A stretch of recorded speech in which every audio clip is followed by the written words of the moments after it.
15 de junio de 1519, ciudad de Santo Domingo de Guzmán. Nos, los religiosos de la Orden de San Jerónimo, a vos consejo, justicia y regidores de Puerto Rico. Ya sabéis cómo, considerando el servicio a sus altezas y el provecho de los vecinos de éstas, que se pase de donde está a la isleta, que es justo al surgidero de las naos que vienen de Castilla. Dimos orden, como si fuese, se efectuase, y vos proveímos de los indios y haciendas, para que con lo que de sí se granjease, se hiciesen ciertos pasos de piedra en 2 esteros de mar que hay desde la isla principal a la isleta, e irse a vivirlas. Por tanto, mandamos que luego que se comience el segundo paso, dentro de medio año, sean todos obligados a pasarse a Ponce de León por sus gastos en la casa de piedra que ha hecho en la ciudad de Puerto Rico. Permitimos pueda vivir en ella cuanto quisiere, mas sí obligado de acudir al nuevo asiento en el ayuntamiento.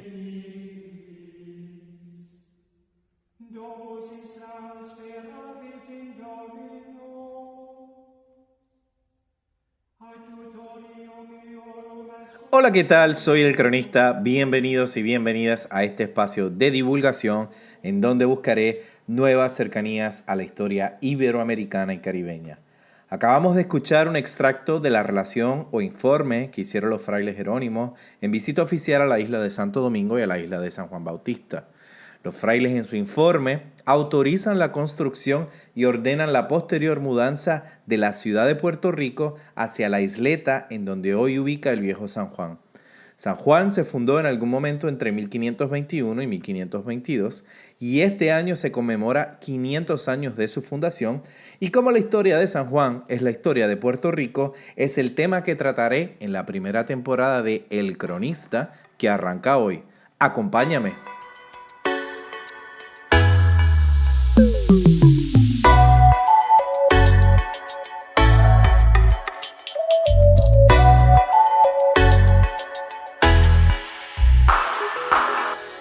Pero lo primero es lo primero y necesitamos entender cuál era el contexto o el clima que precede al descubrimiento de América y al descubrimiento de Puerto Rico, y es justamente de eso lo que vamos a hablar en nuestra primera crónica.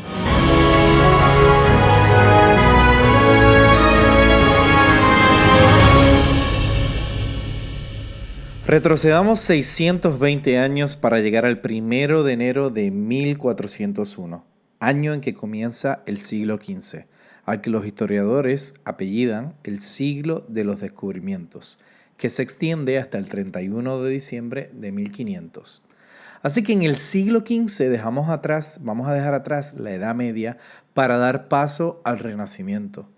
En este siglo existe y muere la ultrafamosa Juana de Arcos, cae la ciudad de Constantinopla, se crea la Inquisición, ocurre la reunificación de los reinos cristianos de la península ibérica y la expulsión de los judíos, se descubre el continente americano, igualmente comienza la construcción de la ciudad sagrada de Machu Picchu en Perú alrededor del año 1450. Pero ¿qué pasaba en América en el siglo XV cuando llegaron los conquistadores españoles a las costas de las Antillas?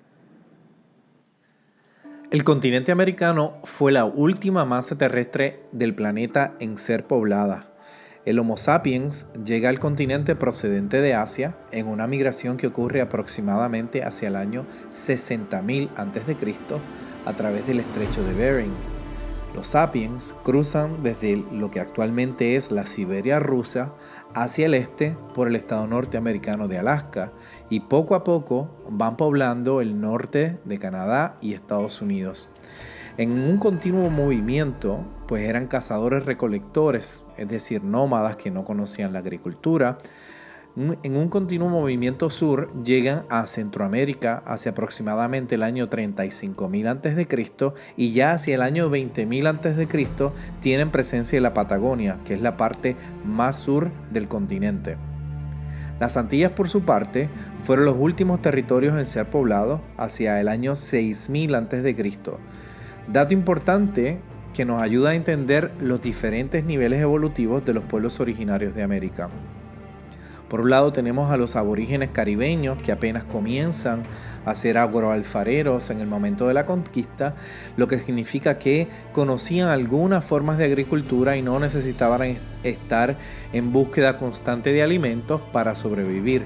Y de otro lado, los aborígenes del continente, como los mayas, los mexicas o los incas, que habían ido alcanzando altos niveles de desarrollo.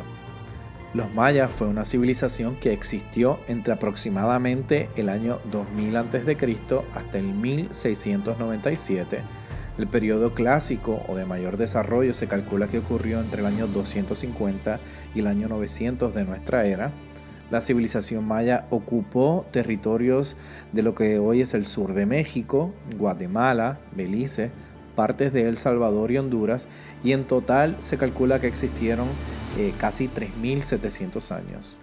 Esta civilización tenía excelentes conocimientos de astronomía y astrología y fueron la primera civilización de las primeras civilizaciones en nuestro planeta en inventar y utilizar el cero, y probablemente la primera en nuestro continente.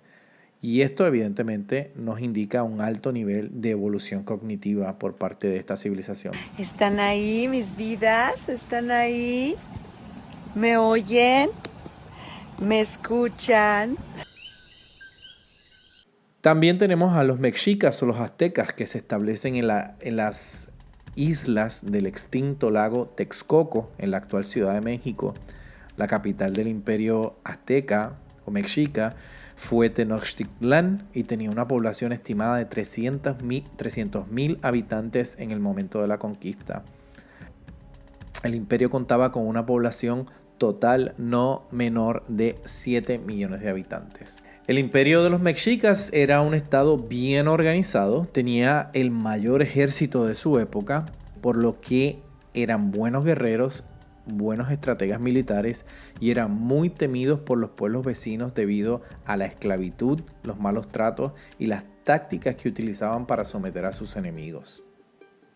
Ya en América del Sur encontramos a los incas. Los incas fue una civilización, quizás la civilización con la mayor fuerza y pujanza en el momento de la conquista.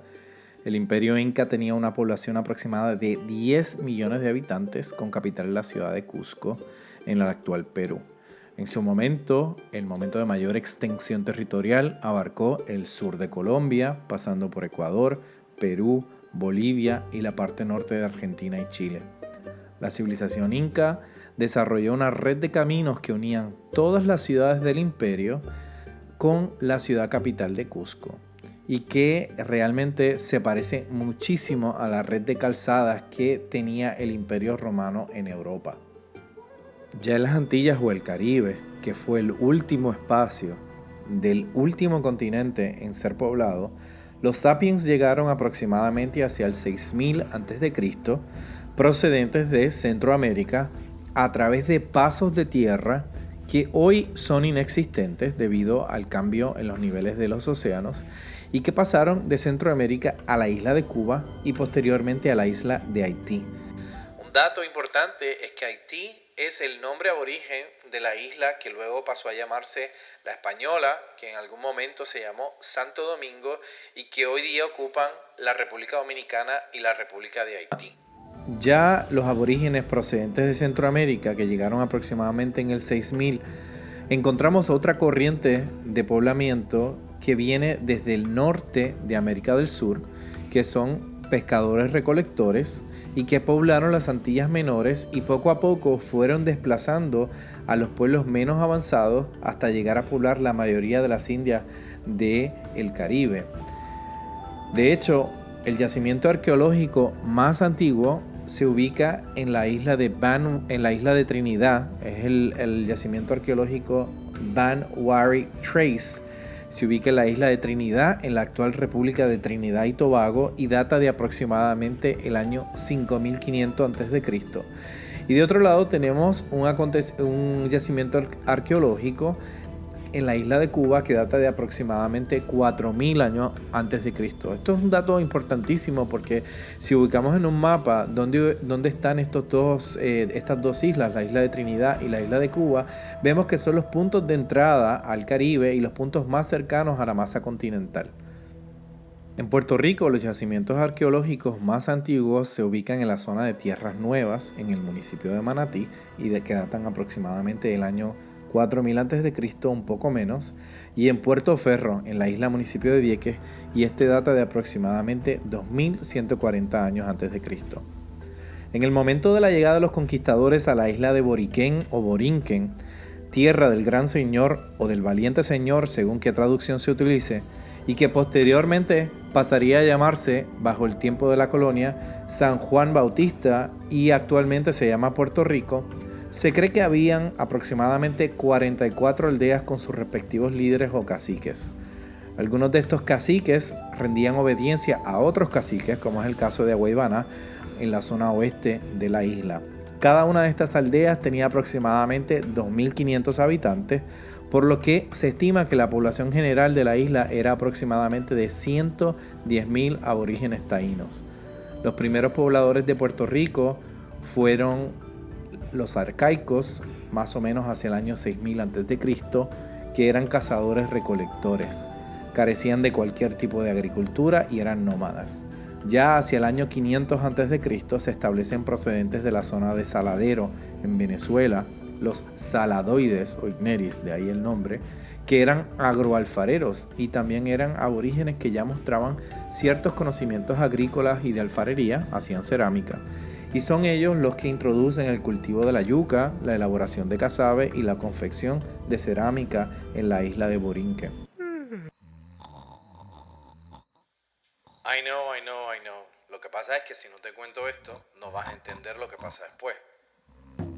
Sigo. Ya a partir del año 600 al año 1200 de nuestra era, se desarrolla en Puerto Rico una nueva cultura aborigen, producto de la evolución de pueblos que ya habitan o que ya habitaban la isla junto a nuevas migraciones de otro grupo que se llamó los ostionoides o los pretaínos, que se originaron en Punta Ostiones en Cabo Rojo. Los pretaínos experimentan evolución en técnicas de agricultura, cerámica y se extienden a través de la isla de Haití o la Española, como expliqué, la isla de Cuba, Jamaica y las islas Lucayas, que hoy día se conocen como las Bahamas. A la llegada de los conquistadores a las Antillas, los taínos se encontraban en el apogeo o el punto de mayor evolución que alcanzaron las culturas caribeñas hacia el año 1200 al 1500, apenas aproximadamente 200, 300 años antes de la llegada de los españoles.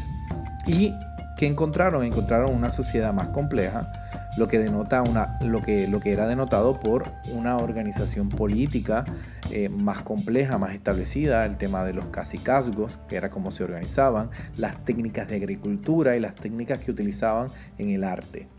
Los pueblos del continente, los taínos, tenían todo lo necesario para haber alcanzado al menos el mismo nivel de desarrollo si el descubrimiento de América no hubiese ocurrido.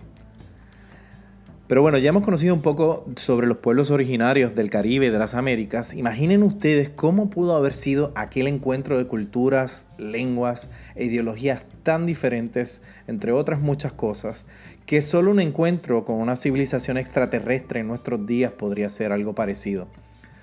Pero ¿cómo y por qué llegaron los españoles a las costas de las Antillas?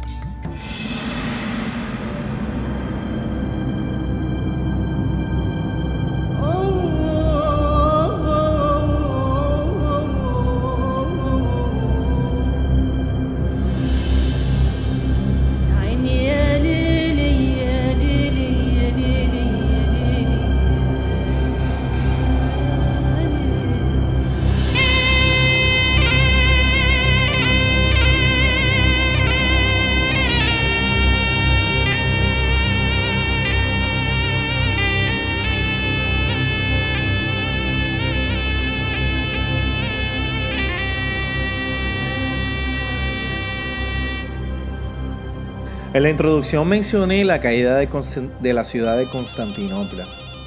Este acontecimiento que ocurrió en el año 1453 influyó directamente en el descubrimiento que apenas ocurrió 39 años después, el 12 de octubre de 1492. En el año 285 después de Cristo, el emperador del Imperio Romano Diocleciano divide el imperio en dos mitades: el Imperio Romano de Occidente, con capital en Roma, y el Imperio Romano de Oriente, con capital en Bizancio, que luego pasaría a llamarse Constantinopla, en honor al emperador Constantino. Y bueno, señores, ¿por qué les estoy contando esto en un podcast de historia de América, Puerto Rico y el Caribe? Bueno, pues porque, como recordaremos, el Imperio Romano había adoptado el cristianismo como religión unos siglos antes, y como sabemos, los conquistadores eran católicos, apostólicos y romanos. Así que el Imperio Romano adoptó ya la religión cristiana, lo que hacía que el cristianismo fuese la religión dominante o el contrapeso de los musulmanes por aquellas regiones y por aquellas épocas, que ya estos últimos, los musulmanes, habían conquistado nuevos territorios y se habían convertido en el enemigo oficial de la cristiandad. No wonder. De cualquier forma, la ciudad de Constantinopla cae rendida a manos de nada más y nada menos que un pueblo musulmán, los turcos otomanos. Constantinopla, aún en nuestros días, tiene una posición geográfica estratégica entre Europa y Asia. De hecho, Estambul, el nombre de la actual Constantinopla, es una ciudad en donde puedes levantarte por la mañana en tu casa, en el lado asiático, e ir a la oficina en Europa. Bueno, volvamos a lo nuestro. Así que pues, Constantinopla pasaba las principales rutas comerciales de la época. Piensa en algo así como en nuestros días Londres, Nueva York o Tokio. Entre ellas, entre las rutas que pasaban por la ciudad, estaba la ruta de la seda y la ruta de las especias, que venían desde el lejano oriente, lo que se conoce hoy como China, Japón y la India. Pues estas rutas venían cargadas de productos exóticos que no había en Europa y que eran altamente solicitados por los europeos. Olvídense de Amazon o Costco. En esa época esto no existía y se consumían productos de mercado, es decir, productos de cercanía a donde usted vivía. De cualquier forma, al caer Constantinopla a manos de los musulmanes, los europeos, que eran cristianos, quedan excluidos de este mercado y suenan el botón de alarma. La realeza y las aristocracias europeas no tenían especias para condimentar la carne, por ejemplo, y que no les supiese a podrido, o no tenían sedas para confeccionar su ropa en combinación con los pelucones que se ponían. ¿Se imagina la peste de esas pelucas? Sigo. Las especias eran tan importantes y valoradas en esa época que cuando escaseaban monedas se pagaba con pimienta. De ahí la conocida frase pagar en especias. Pues queda Europa sin Constantinopla y sin Amazon, por supuesto, y se pusieron manos a la obra para encontrar una ruta comercial alterna que les permitiese volver a comprar y comerciar con las adoradas especias orientales. Así pues, el primer rey que encontrase el atajo o el shortcut se aseguraba el éxito económico. Esto me acuerda bastante a la carrera espacial entre Rusia y Estados Unidos, y que ahora it's open for business porque allá van los cazafortunas modernos como Musk, Bezos o Richard Branson, entre otros que aún no conocemos. De todas formas, volviendo a nuestro asunto, ya en la histeria generalizada por la falta de pimienta y canela que se apoderó de los reinos cristianos de Europa, el Papa, muy molesto, le envía un WhatsApp a sus BFFs en la corte de Castilla demandando acción. Y es aquí donde ya aterrizamos en la península ibérica.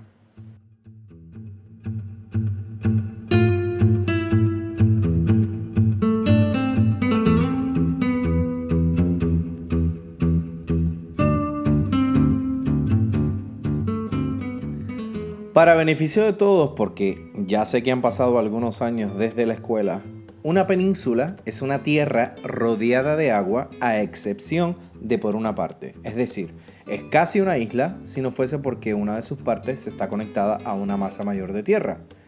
Exactamente. como el estado favorito de todos los niños de Puerto Rico. Y no tan niños, Disney. Digo, Florida.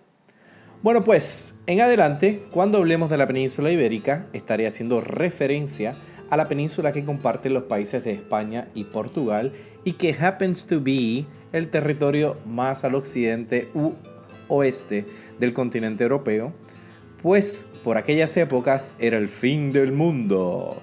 Ya no se conocían tierras más allá del Océano Atlántico, que sepamos oficialmente, y el Océano Atlántico estaba lleno de sapos, culebras, sirenas y dragones marinos que aparecían en la noche a asustar a los niños y adultos que se portaban mal. Pues bien, en la península ibérica, en el siglo XV, había una serie de reinos independientes. Exactamente, señores, como Games of Thrones o Juego de Tronos para nuestros amigos de España. Y entre esos reinos estaba el reino de Castilla, en aquel momento el más potente y el más rico. También estaba el reino de Aragón, el reino de Navarra, el reino de Portugal y el reino hispano-musulmán de Granada. Sí, acuérdense que en el año 711 los musulmanes cruzan desde el norte de África, de la parte que hoy es Marruecos, y se establecen en la península durante 781 años.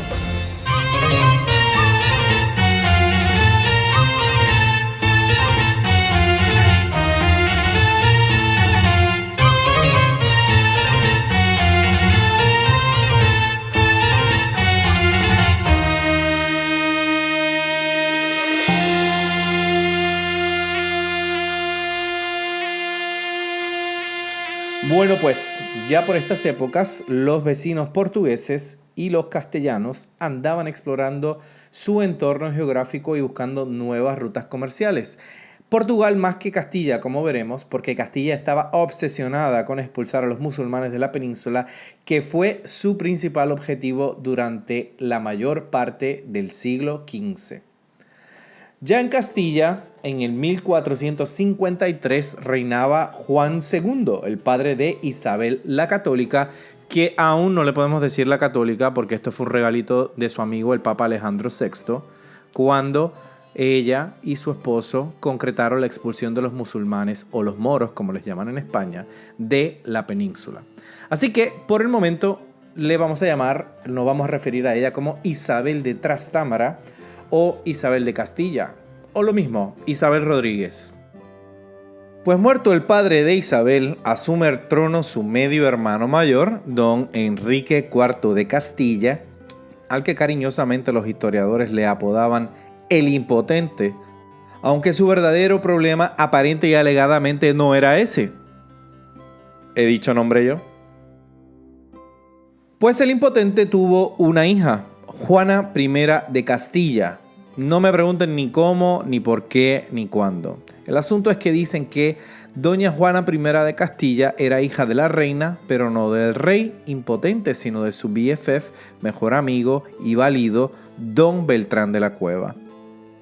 A raíz de estas sospechas sobre la paternidad de la infanta se armó tremendo revolú y los entendidos de la aristocracia de sangre azul castellana, o sea los nobles, decían que la Beltraneja no podía heredar el trono de Castilla y buscan en nuestra amiga Isabel, que sí era hija de rey, buscan en ella el plan B para, en caso de que Enrique falleciese, ella heredara el trono de Castilla.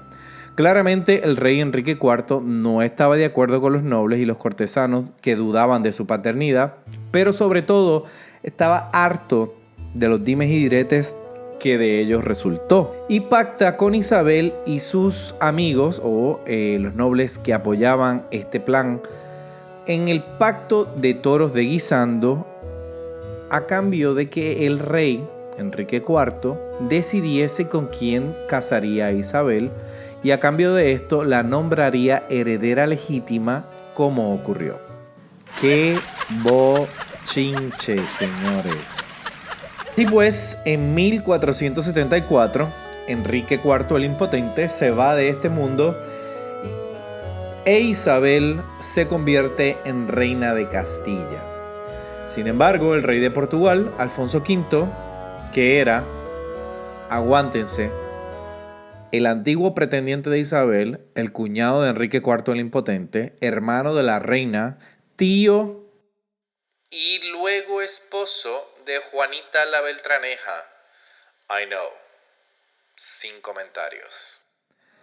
Pues bueno, Alfonso acusa a Isabel de incumplimiento de contrato, ya que en el pacto que firmó con Enrique IV, con su medio hermano, y al que llegaron a un acuerdo, decía que Enrique tendría que elegir con quién se casaría Isabel, y realmente eso no ocurrió así. Isabel se casó con quien le dio la gana. Enrique la quería casar con el rey de Portugal e Isabel se terminó casando con el príncipe de Aragón, Fernando, así que técnicamente sí incumplió el contrato.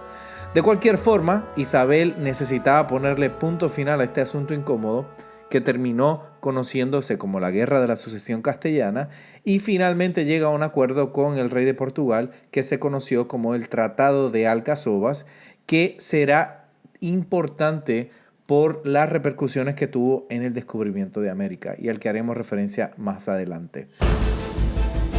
Bueno, ya por fin Isabel I de Castilla, ya más tranquila porque resolvió los asuntos con sus parientes portugueses, se podría dedicar en cuerpo y alma a acabar con la presencia de los moros en la península.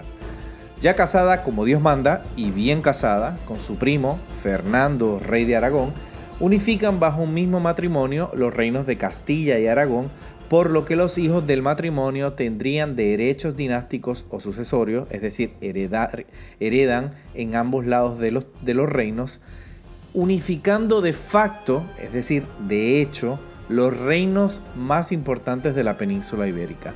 Es en este momento que ya se empieza o podemos empezar a hablar del término España para referirnos al conjunto de reinos hispánicos, es decir, todos los otros reinos menos Portugal. Bueno, señores, ya con este Power Couple al mando comienza un periodo de conquistas y expansiones dentro y fuera de España. El 2 de enero del 1492 finalmente cae el último reino hispano-musulmán que quedaba en la península, en España y en Europa, y poco tiempo después, en marzo de 1492, también expulsan a los judíos. ¿Por qué no? Ya que estamos, nos quedamos todos aquí igualitos, cristianitos, bien bonitos.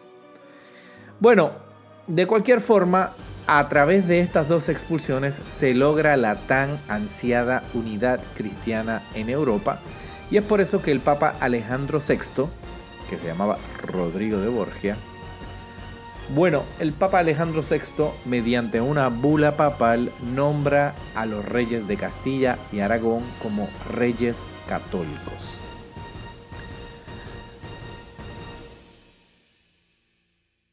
Ya expulsados los infieles, judíos y musulmán de los reinos hispánicos de la península, los reyes católicos quedan libres para atender otro asunto largamente postergado: la carrera de Indias.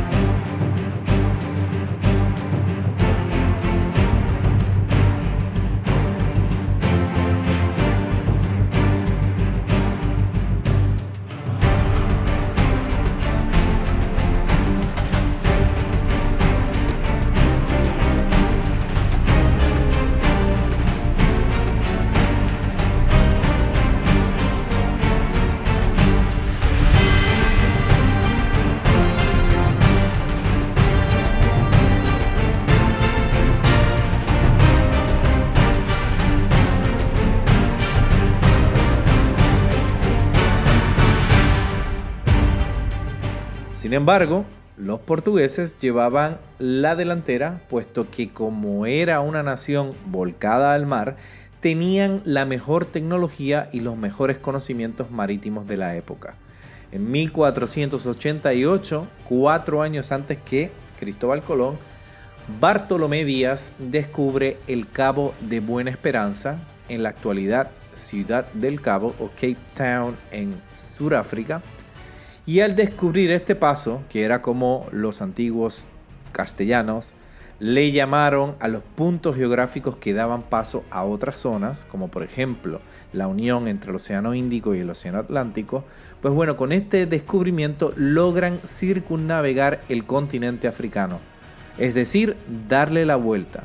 Y apenas 10 años después, en 1498, llega el portugués Vasco da Gama a la ciudad de Calicut, en el actual estado de Kerala, en la India, inaugurando la primera ruta marítima entre Europa y Asia. Así que, como vemos, mientras los españoles andaban ocupaditos con los moros, los portugueses andaban explorando y conquistando nuevos territorios en África. Como hemos ido conociendo, las historias y las familias de los nobles españoles y portugueses estaban íntimamente ligadas. Vimos como, por ejemplo, Juana de Avís, que era la reina viuda, la esposa de Enrique IV el Impotente, era portuguesa. La madre de Isabel la Católica, Isabel de Portugal, era portuguesa. Cristóbal Colón vivió en la isla portuguesa de Porto Santos y se casó con una aristócrata portuguesa. Diego Colón, su hijo mayor, nació en Portugal, entre otras muchas conexiones entre la historia de Portugal y España. Y ya en Portugal es donde entra en escena el protagonista de una de las crónicas más conocidas y manipuladas de nuestra historia. Nada más y nada menos que Don Cristóbal Colón. Don Cristóbal Colón nació aproximadamente hacia el año 1450. El origen más aceptado de Cristóbal Colón era que nació en Génova, en la actual Italia, y entre 1470, según algunos historiadores, y otros 1476 y hasta 1485, un espacio de algunos 10 a 15 años, Cristóbal vivió en la isla portuguesa de Porto Santos, que es una isla que está en medio del Océano Atlántico y es parte del archipiélago portugués de Madeira, que es un archipiélago, y las Islas Azores es otro archipiélago. Y bueno, señores, atención al dato. Nuestro almirante se casa con nada más y nada menos que con la hija del gobernador y conquistador de la isla de Porto Santos, Bartolomeu Perestrelo. Perestrelo, a quien Cristóbal Colón no conoció en la vida, era un navegante portugués muy experimentado y que, según algunas versiones históricas, fue gracias a él que Cristóbal Colón adquiere o hereda o se hace con la posesión de unos documentos que eran de Bartolomeo, lo que nos lleva a pensar que Cristóbal Colón sabía y poseía cartas de navegación que indicaban la existencia de tierras al oeste del Océano Atlántico, ya sea por conocimientos legados por su suegro o por parte de un misterioso personaje al que las crónicas llaman el prenauta o el piloto desconocido. Según el Inca Garcilaso de la Vega, un importantísimo cronista al que le debemos muchos de los conocimientos existentes hoy día sobre los incas, Cristóbal Colón conoce a un tal Alonso Sánchez de Huelva, después de que este personaje había naufragado en las aguas de la isla de Porto Santos regresando de un viaje, alegadamente desde América, y que Cristóbal Colón fue quien lo rescató y lo hospedó en su casa hasta que murió producto del mal estado en que llegó a las costas de la isla. Así que este potencial conocimiento previo de Cristóbal Colón queda evidenciado a través de datos que han trascendido luego del descubrimiento de América. Cristóbal Colón va primero a donde el rey de Portugal, en 1484, a presentar su propuesta de encontrar una ruta a la India por el oeste, cruzando el Océano Atlántico, y es rechazado debido a que los datos que presenta a los sabios conocedores portugueses eran errados, y estos descartaron su propuesta y pensaron que Cristóbal Colón era un buscón, un embaucador, un ladrón.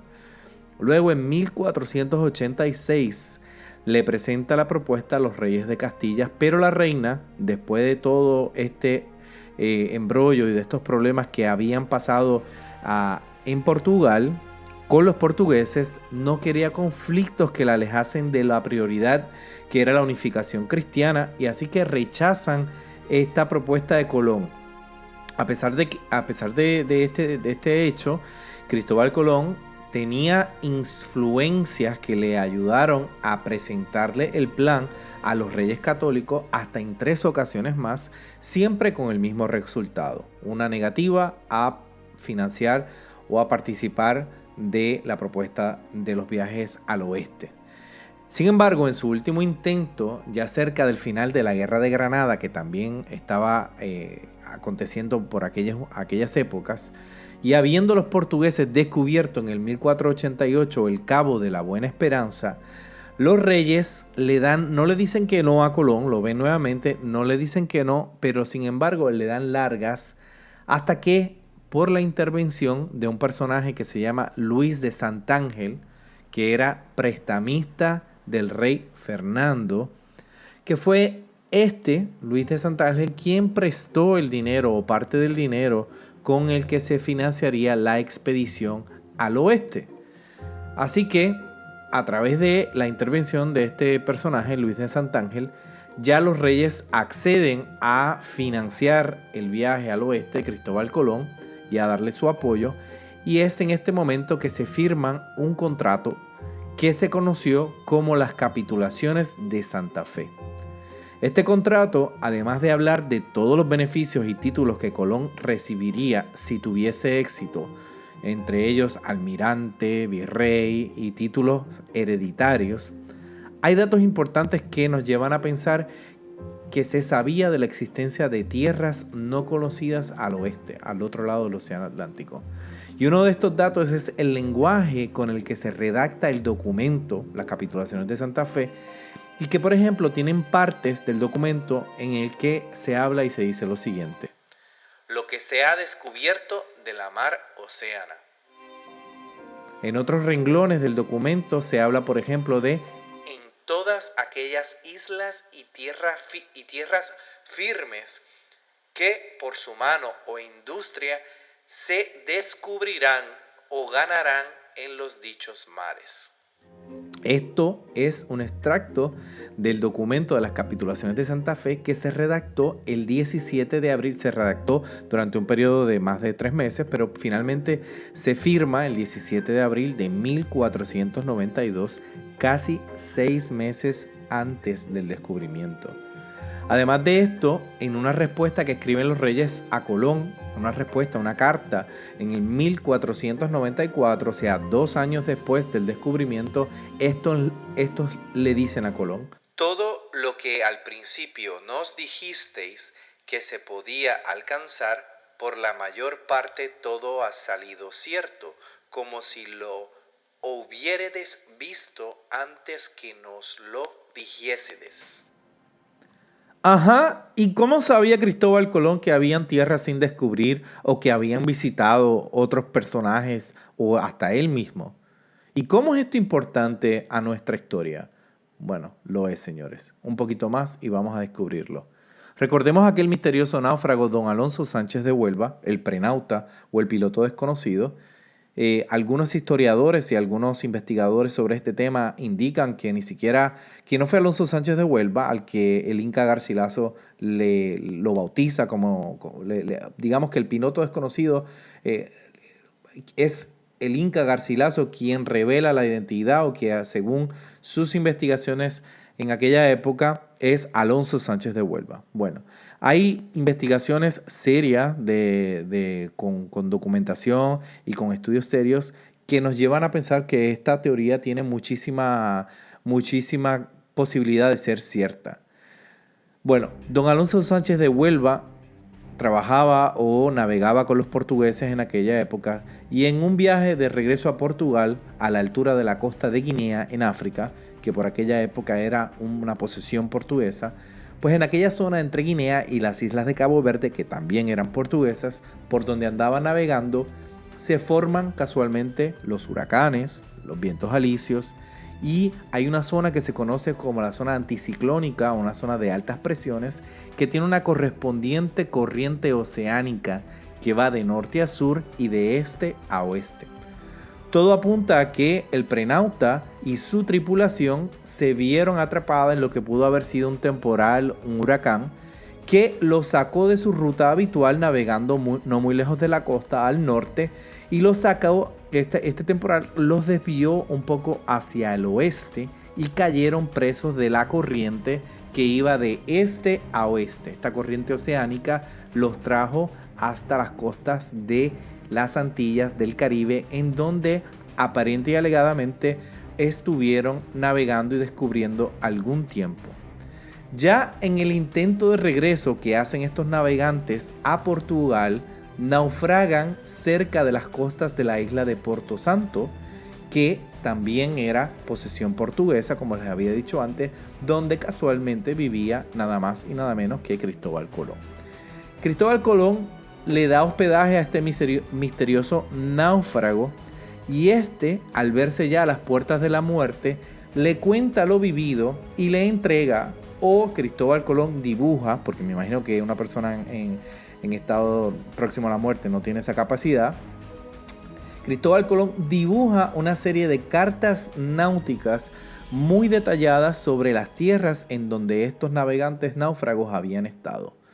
Otro dato interesante es que esto habría ocurrido en o alrededor del año 1484, y en el año 1485 no hay rastros y se desconoce el paradero de Cristóbal Colón, quien casualmente reaparece en 1486 presentando su plan ante el rey de Portugal. Sepan, señores, que se establece que esta ausencia de Cristóbal Colón en 1485 se debió a que Cristóbal Colón viajó hasta el Caribe en secreto y que confirmó lo que el prenauta le había confesado, por lo que es a raíz de esta confirmación que Cristóbal Colón busca activamente que algún monarca europeo financie su expedición, pero mucho más importante, reconozca su hazaña, porque si no contaba con el reconocimiento de haber hecho aquel descubrimiento, era lo mismo que nada.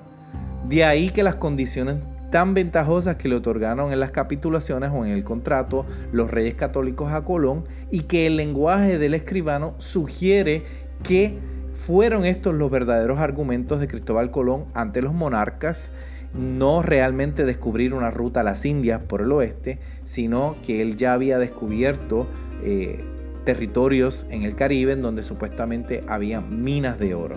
Y realmente estas fueron las razones por las cuales los reyes católicos accedieron a patrocinar o a financiar el viaje de Cristóbal Colón al oeste. Bueno, minuto 42.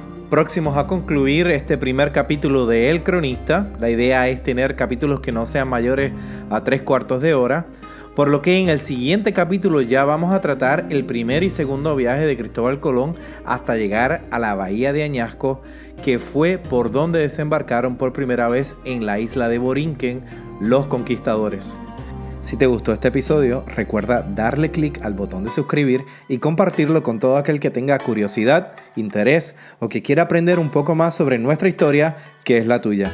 Sígueme en las principales plataformas de podcast y en Instagram, Facebook, Twitter y YouTube, @elcronistapr, para bibliografía y contenido asociado a las crónicas que narro. Gracias por escuchar. Hasta la próxima.